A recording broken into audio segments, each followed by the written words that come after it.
ভাঙড় থেকে শওকত মোল্লাকে হুঁশিয়ারি দিলেন আরাবুল। বলছেন ক্যানিং পূর্ব থেকে বোম বন্দুক এনে ভয় দেখিয়ে বুথ দখল করবে। আমি আরাবুল ইসলাম বেঁচে থাকতে হতে দেব না, কারণ আমি এখন আইএসএফ এ যোগদান করেছি এবং নওশাদ সিদ্দিকীর সহযোগিতা করবে এবং একটাই লক্ষ্য, শওকত মোল্লাকে লক্ষ লক্ষ ভোটে হারাবো। আমাদের ক্যামেরার মুখোমুখি হয়ে কি বলেন আরাবুল ইসলাম, দেখুন বিস্তারিত খবর। আজকে তরুণ তাজা রাজ্জাকে রক্ত উনি খেয়েছেন নিজে শওকত মোল্লা। আবার এই যে আজকে বোম বাঁধা, সব ক্যানিং থেকে মশল্লা এসছে, ক্যানিং থেকে বন্দুকগুলি এসছে, আজকে সেখান থেকে এনে ভাঙড়ে মজবুত করা হচ্ছে। ভাঙড়ে বুথ দখল করবে, ভাঙড়ে তৃণমূল আইএসএফের কর্মীদের উপরে আক্রমণ করবেন, এই পরিকল্পনা উনি কন্টিনিউ চালাচ্ছেন। ওনার ঘুম নেই, নিদ্রা নেই।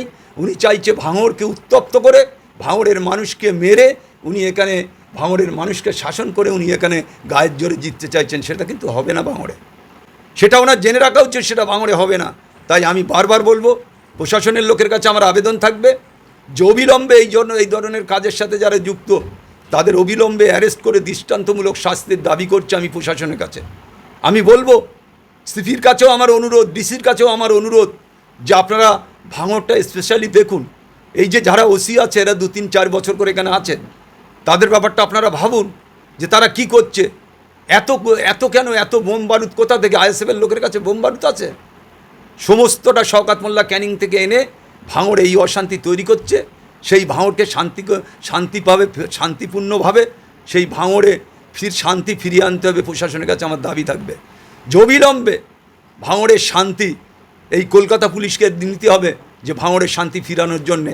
তাই প্রথম শওকত মোল্লাকে অ্যারেস্ট করলে এই ভাঙড়ের শান্তি ফিরে আসবে। আমি আপনাদের কাছে বলছি, একজন খুনি, একজন তোলাবাজ, একজন দুর্নীতিগ্রস্ত, একজন শাসনকর্তা, একজন পরিকল্পনা করে মাল পাঠিয়ে এলাকায় সন্ত্রাস করছে। পুলিশ প্রশাসন সব জানা সত্ত্বেও আমি বারবার বলছি অবিলম্বে শওকত মোল্লাকে যদি অ্যারেস্ট করেন ভাঙড়ে শান্তি ফিরবে। আর না হলে এইভাবে অশান্তি হতে থাকবে। আইএসএফরা হাত গুটিয়ে বসে থাকবে না। এটা আজকে আমি একদম দ্ব্যর্থহীন ভাষায় বলছি যে আগামী দিন ভয়ঙ্কর পরিস্থিতি তৈরি হবে।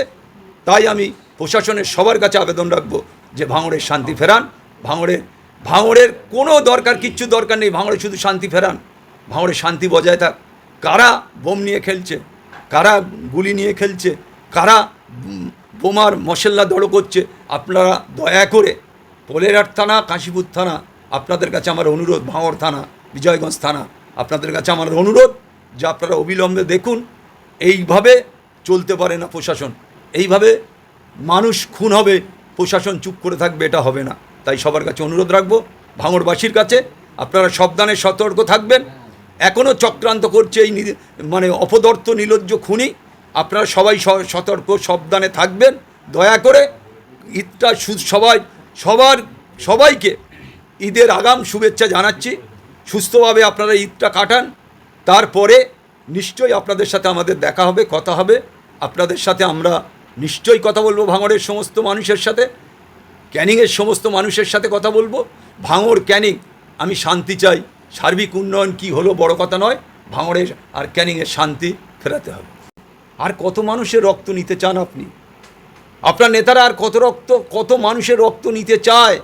এটা আমি মাননীয় মুখ্যমন্ত্রীর কাছে আমার আবেদন।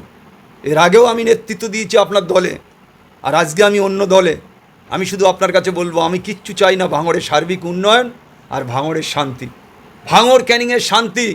আমরা কিচ্ছু চাই না আইএসএফের লোকেরা, আমরা চাই ভাঙড়ের শান্তি, ভাঙড়ের সার্বিক উন্নয়ন, ভাঙড়ের মানুষ যাতে গা খুলে বেড়াতে পারে, হেসে খেলে বেড়াতে পারে। এইটা আপনার কাছে আমার দাবি। আজকে যে খুনিকে পাঠিয়েছেন, যে একজন অত্যাচারিত, যে একজন এখানকার মানুষের রক্ত চুষে খাবার জন্যে, আজকে সে বলেছে যদি 2-5টা মরে যায় তাতেও তার কিছু যায় আসে না। আজকে 6টা লোক মারা যাবে আপনার কাছে আমি যেমন বলছি। তাহলে কি চান উনি আর কত লোকের রক্ত খেতে চান?